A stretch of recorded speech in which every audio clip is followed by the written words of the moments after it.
রূপশ্রী নারী ও শিশু বিকাশ ও সমাজ কল্যাণ দপ্তর। তো রূপশ্রী প্রকল্প কারা আবেদন করতে পারবেন, কি নথিপত্র লাগবে, কোথায় যোগাযোগ করবেন সেটি জানার জন্য ভিডিওটি আপনারা দেখুন এবং যে নথিপত্রগুলি লাগবে সেগুলো আপনারা রেডি রাখুন। তো পাড়ায় পাড়ায় দুয়ারে সরকার যখন হবে তখন আপনারা যোগাযোগ করবেন। এই রাজ্যের যেসব মেয়েদের পারিবারিক আয় বছরে 1.5 লক্ষ টাকার কম, তারা শুধুমাত্র প্রথমবার বিবাহের জন্য রূপশ্রী প্রকল্পের মাধ্যমে এককালীন 25,000 টাকা অনুদান পেতে পারে। কারা আবেদন করতে পারবেন? 1. অন্তত 18 বছর বয়সী যে কোনো অবিবাহিতা মেয়ে প্রথম বিবাহের জন্য আবেদন করতে পারবেন। 2. পাত্রের বয়স অন্তত 21 বছর হতে হবে। 3. এই রাজ্যে জন্ম হয়েছে বা বিগত 5 বছর যাবত পশ্চিমবঙ্গে বাস করছে অথবা পিতামাতা পশ্চিমবঙ্গের স্থায়ী বাসিন্দা। 4. পারিবারিক বার্ষিক আয় অনধিক 1.5 লক্ষ টাকা হতে হবে। এবং 5. আবেদনকারীর নিজের নামে ব্যাংক অ্যাকাউন্ট থাকবে, সেখানে আইএফএসসি কোড থাকতে হবে, এমআইসিআর কোড আছে, এরকম ব্যাংকের পাসবুকের কপি লাগবে। কি নথিপত্র দিতে হবে? 1. পারিবারিক আয় স্বঘোষণাপত্র। 2.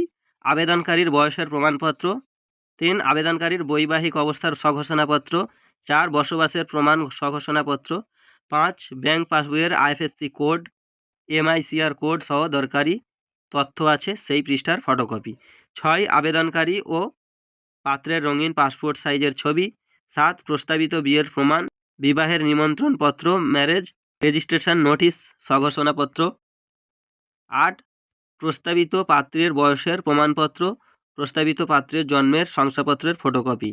এই যে 6 বলা হয়েছে, আবেদনকারী ও পাত্রের রঙিন পাসপোর্ট সাইজের ছবি, প্রস্তাবিত বিয়ের প্রমাণ, বিবাহের নিমন্ত্রণপত্র, ম্যারেজ রেজিস্ট্রেশন নোটিশ স্বঘোষণাপত্র।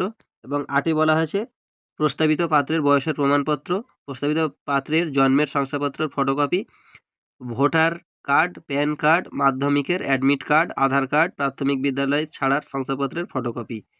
যোগাযোগের জন্য উপযুক্ত কাগজপত্র সহ স্থানীয় বিডিও অফিসে আপনারা কিন্তু দেখা করবেন। গ্রামীণ এলাকায় হলে স্থানীয় বিডিও অফিসে দেখা করবেন। আজকের ভিডিও এই পর্যন্ত। পরবর্তী ভিডিওতে আবার দেখা হবে। ভিডিওটি যদি ভালো লেগে থাকে তাহলে একটি লাইক দিয়ে বন্ধুদেরকে শেয়ার করে দেবেন এবং পরবর্তী আপডেটের জন্য চ্যানেলটি সাবস্ক্রাইব করে বেল আইকনটি অন করে দেবেন। দেখা হবে পরবর্তী ভিডিওতে। ধন্যবাদ।